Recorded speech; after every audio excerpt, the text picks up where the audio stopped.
and invite them to this. Okay. Happy Monday. If you're re-listening to the recording, I want to give a shout out to you for being consistent and listening to the recordings.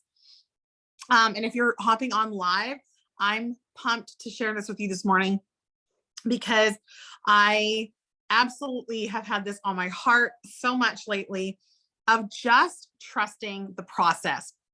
This is probably the biggest skill I learned on my way to Diamond was how to trust the process. And I think that what we do is we get into our heads like, okay, I should be here now. I should be here now. I should be here by now. I should already have this. I should. That entitled mindset comes on us. Like I should be emerald. I should be senior gold. I should be gold already. What's going on? And so I have a couple no excuse. You know how I rock and roll. I have a couple of no excuse. I love Megan's like, yeah. Okay, I'm gonna come to you today with I have 8 things that I wrote down of why and how to trust the process as you are building your business. But the first thing I want to say to you is I need you to release that entitled thought process of I should be here. I should be here already. Here's the news for you. No, you shouldn't. You're exactly where you should be because that's where you are. And in every rank and at every moment in my business, I learned different skill sets. Still to this day, I'm learning new skill sets and trusting the process. And I was reminded of that as I was walking and talking with some people this weekend. And really, I've been pouring into some new builders for the last couple of years or potentials who've not signed up yet, but it's like, I don't give up, right? I trust the process that eventually they're going to want to when the timing is right. When the timing is right for them, the timing is right for me, the timing is right. They can't miss the ship meant for them. And so when we don't trust the process, we come across desperate. We come across like, why won't you do this? You know, my sister is a great example of this. 7.5 years. Okay. My built-in best friend knows that she should be doing Plexus, does not sign up. Did anybody see me be like, my own sister won't sign up, so I guess I just can't do it, right? These are things we say to ourselves.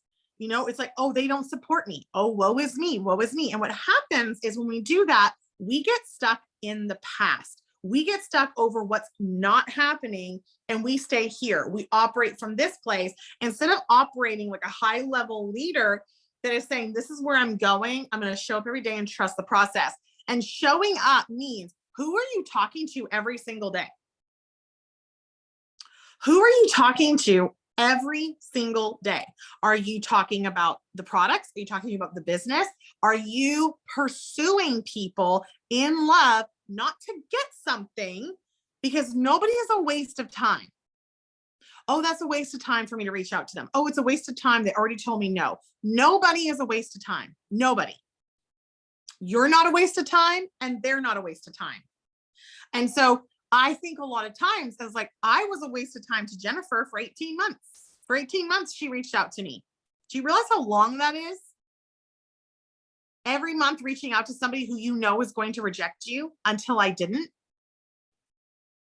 So when we think of diamonds and we think, oh, they're so lucky. They're so lucky to be there. Luck had nothing to do with it. They got told no more times than you can imagine.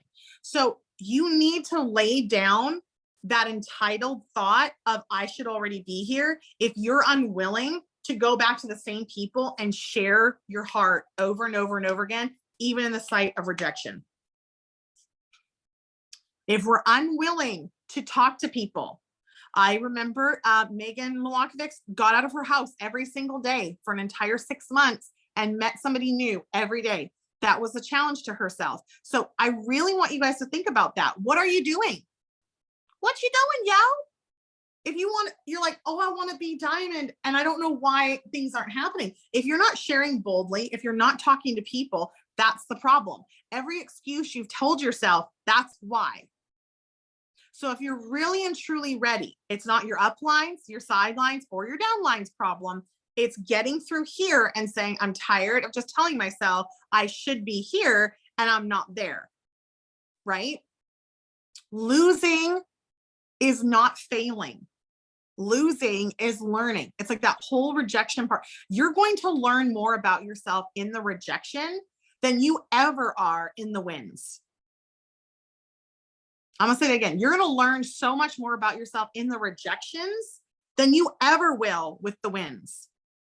The wins are the achievement and the excitement of, man, I've been through the hard knocks. I've been through the planting of the field, the watering of the field, the hard work of growing a crop.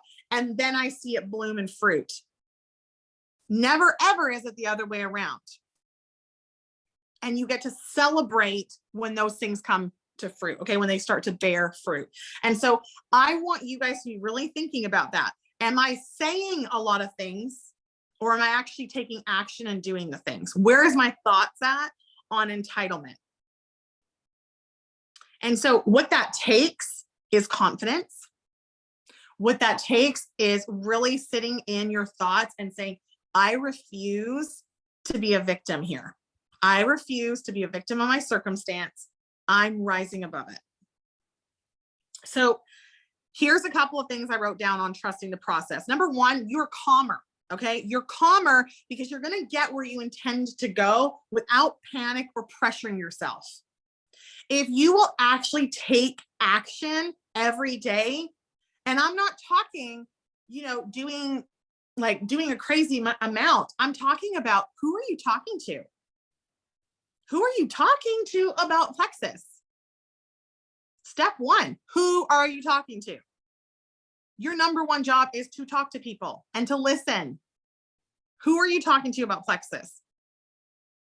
The second thing I wrote down was embrace the helpless feeling. Embrace that feeling that feels like, I don't know if this is ever going to happen. I've gone for months and this XYZ is happening. Or the helpless feeling of, I've got a lot of people signing up and I'm not really sure what to do with them. Or the helpless feeling of, I don't have a network to reach out to. Embrace that feeling, look it in the eye and be like, you don't deserve to take up space here. What is my solution?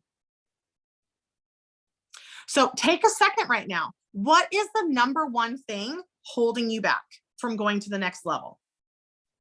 Is it recruiting? Is it belief? Is it duplication? Is it leadership? What is the number one of those four things that's causing a problem in your business? Recruiting, duplication, leadership, or belief? Write that down and get coaching around it. Watch YouTube videos on it. Dig deep into it. Figure it out, right? Go ahead and start looking into that. Embrace that helpless feeling. Don't be threatened by it. Don't feel like I can't overcome this. I don't know what's wrong, right? Like that's what our brain loves. I don't know what's wrong. I'm panicked. I don't know why this isn't working. Well, you just need to develop some skill sets. So instead of running away from it, instead of avoiding it, I'm going to encourage you and challenge you. One of those four areas is a problem, maybe more than one. What are you doing to develop that? What are you doing to trust the process of, as I develop this skill set, as I develop this muscle, I'm willing to stay the course and trust the process. Embrace that helpless feeling and then dig into it. Don't shy away from it. We love to be like, oh, I don't like this feeling. I'm going to run away from it. I want to challenge you to not avoid it, but to stare it in the face and be like, okay, I have trouble with recruiting. What can I do to sharpen my skill set? I can get out and talk to people. I'm going to stop just staying at home. I'm going to stop just messaging people online. I'm going to get out and I'm going to talk to people. I'm going to be a giver. I'm not going to go out there looking for people. I'm going to go out there to give and serve in my community. I'm going to become a pillar of our community because I'm going to give. I'm going to give of my time. I'm not going to keep asking. I'm not going to ask for more money. I'm not going to ask for favors. I'm not going to ask for handouts. I'm going to give. I'm going to serve. Those are important because if we always get in that cycle of where we're asking, guess who doesn't have the influence? The asker.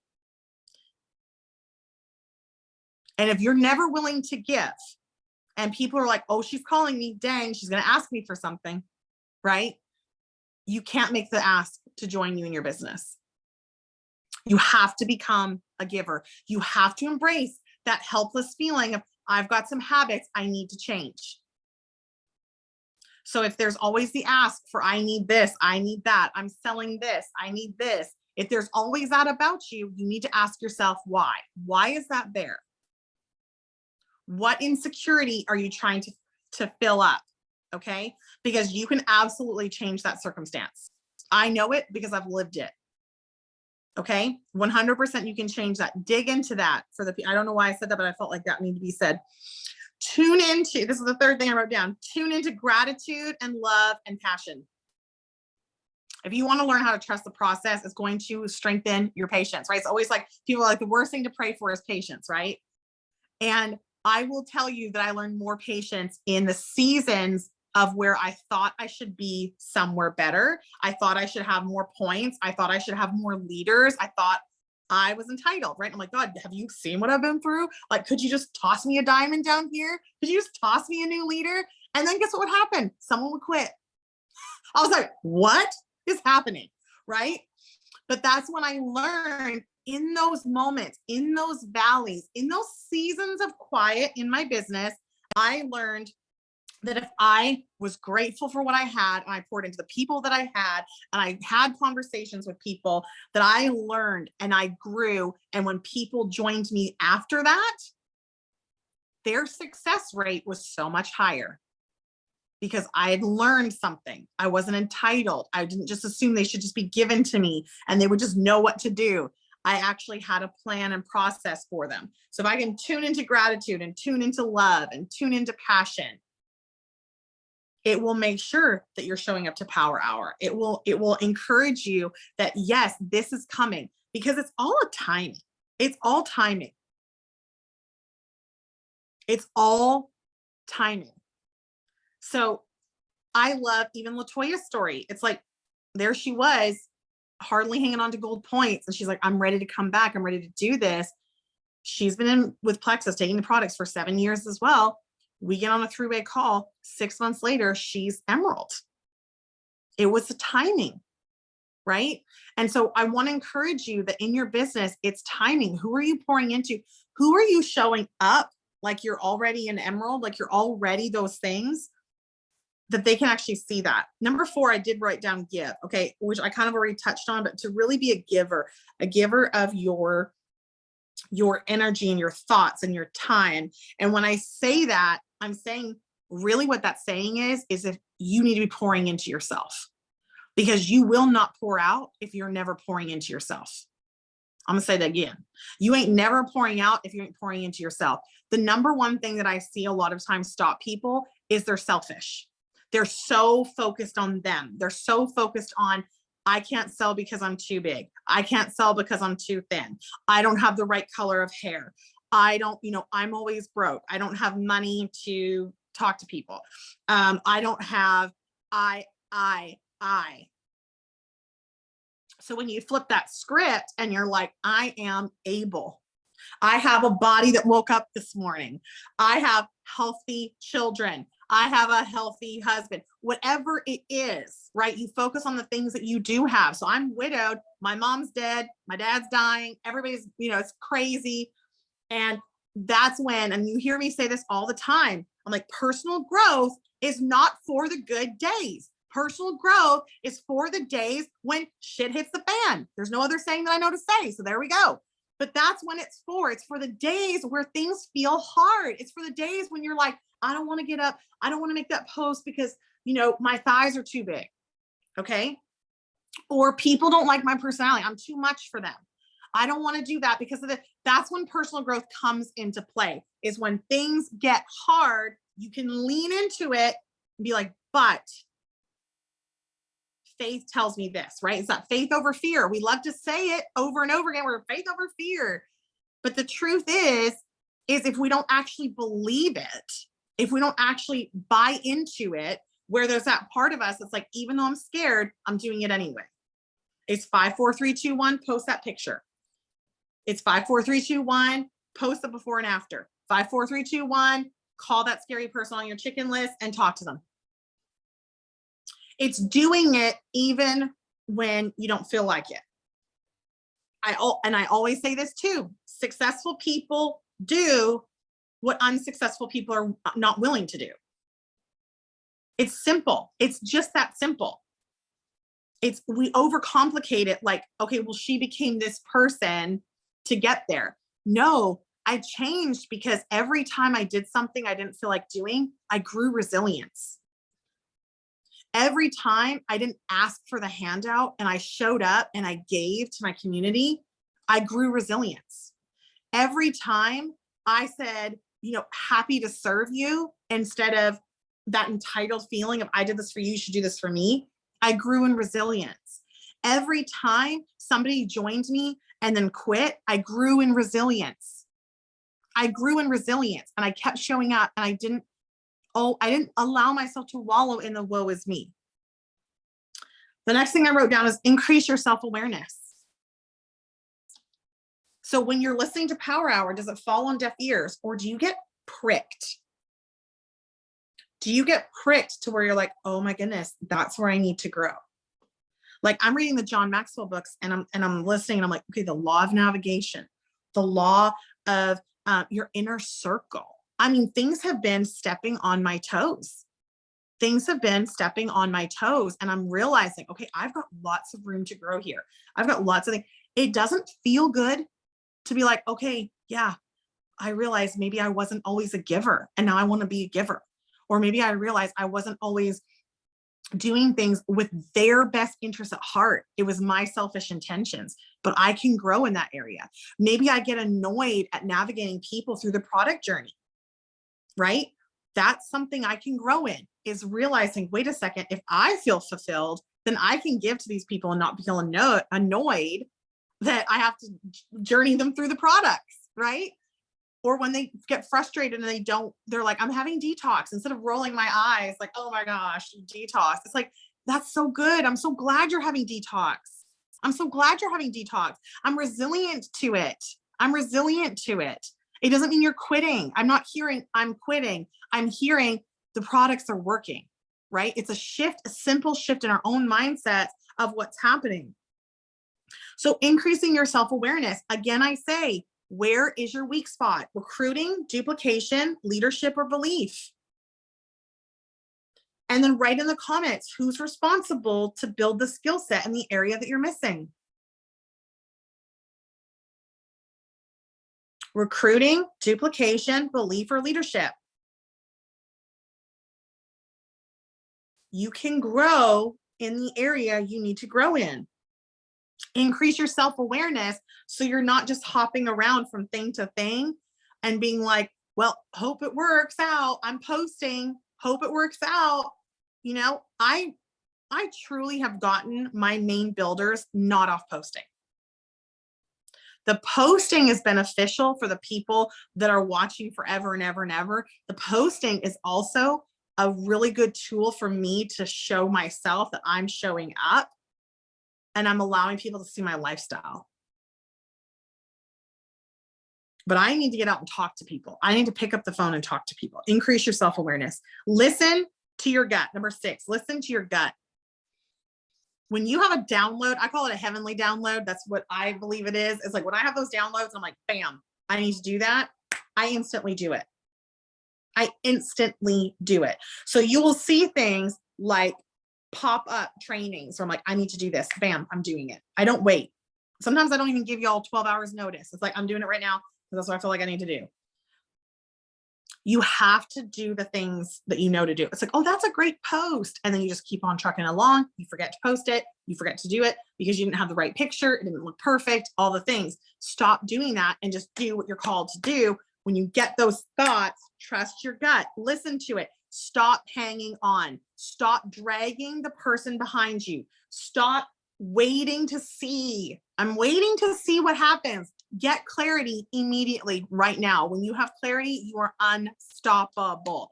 I want to be senior gold by next month. What are you doing today to make sure it happens next month? What are you doing today to get people signed up, having events, and doing the things? What skill set do you need to learn to be able to put that into action. Listen to your gut, follow it, and go for it.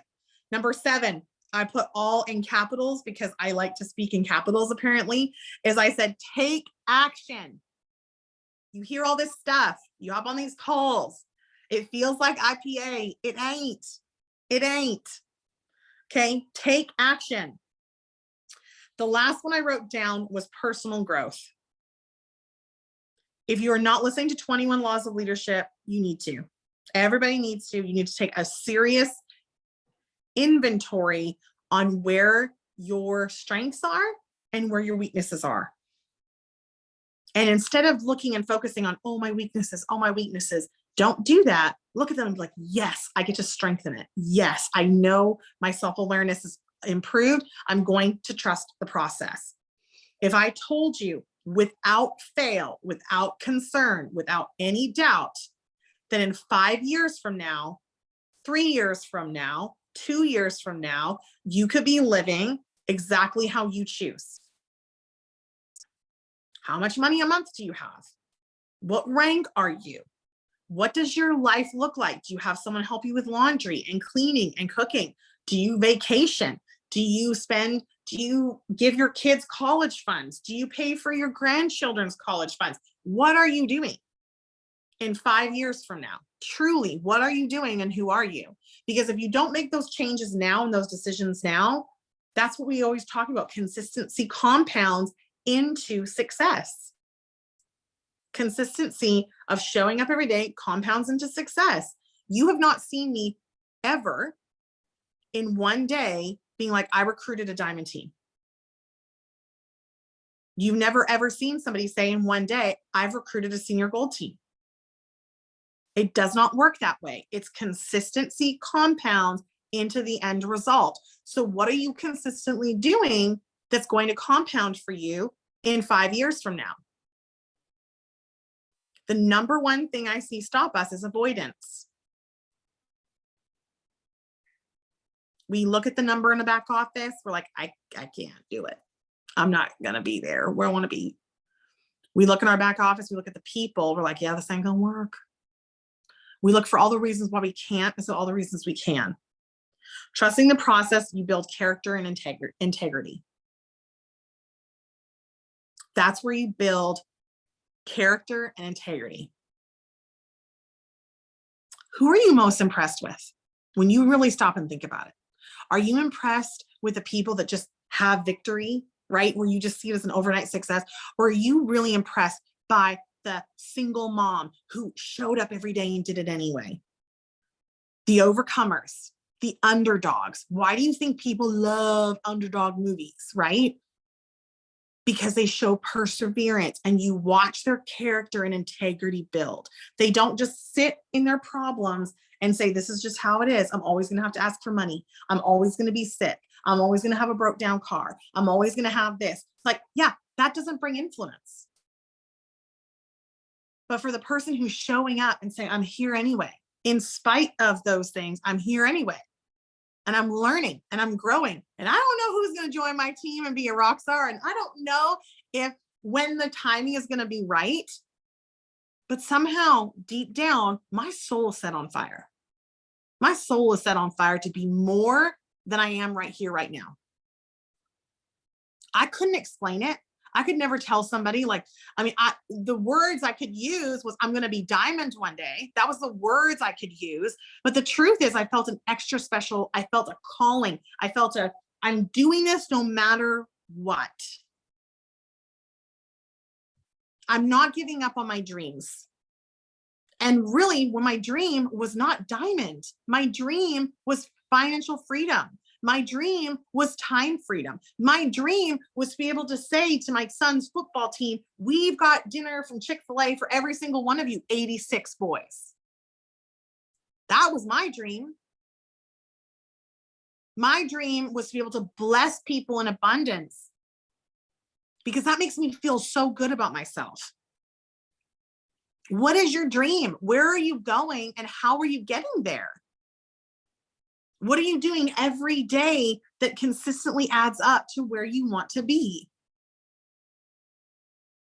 And it's really getting in touch with yourself and saying, my soul's on fire to do something more, to impact other women, to impact other families, to impact people in ministry, people in jobs they don't want to be in, moms with little kids that want to be home with their kids. What is your dream?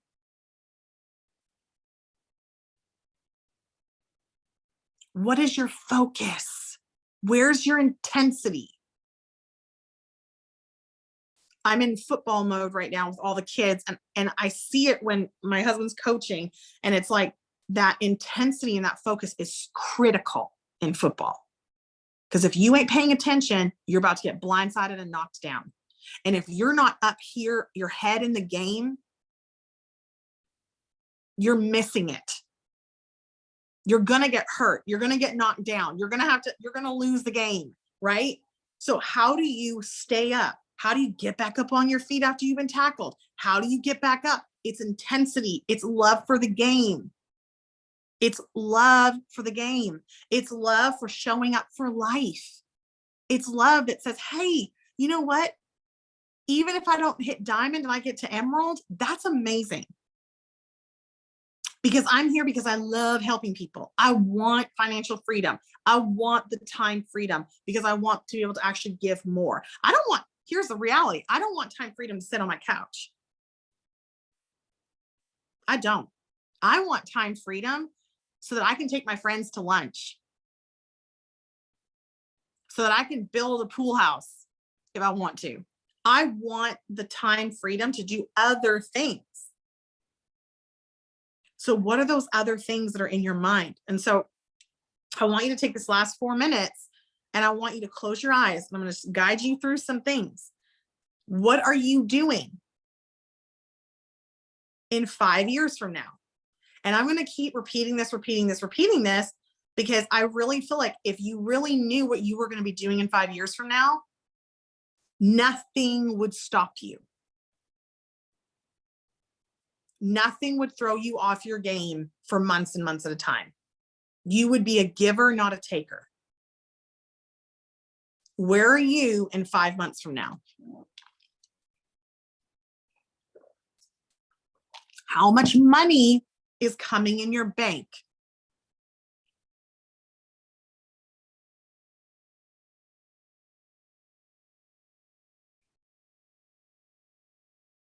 Write it down. How much money is coming into your bank account from Plexus?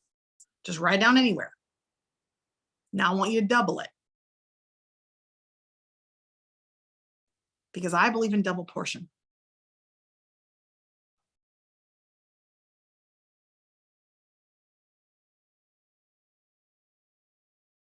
Some moms want to come home from work and be with their babies. I wanted to have someone help me with my kids so that I could go do other things too. What do you want? What looks good to you? What feels right for you? Are you vacationing? How are your relationships? Could you imagine if you were in such a giving mode that nothing ever really made you mad? Because you were in such abundance, it was just like, oh my gosh, like they must be having a bad day. I'm assuming you're having a bad day because it sure ain't me. Let me take you out for coffee. Let me take you out for lunch. I've never had any person ever get mad at me or quit this business that I loved on and paid attention to. They always come back. Because when people feel loved and appreciated and seen, they want to be around you. It is so critically important that we are a team of givers and not a team of takers. It is so critically important that we're not asking for a sale, we're offering something. We're offering something bigger. We're not asking for a sale. We're offering an opportunity to be healthy, an opportunity to do business. But when we're always asking and taking, we can get into some trouble. I love you guys. We're building character, we're building integrity, and we're staying the course. Build your resilience, stay calm, embrace the feeling, and dig into what area you need to work on. Duplication, belief, leadership, or recruitment. And focus on that area and build your confidence in it. I love you guys. Have a great Monday.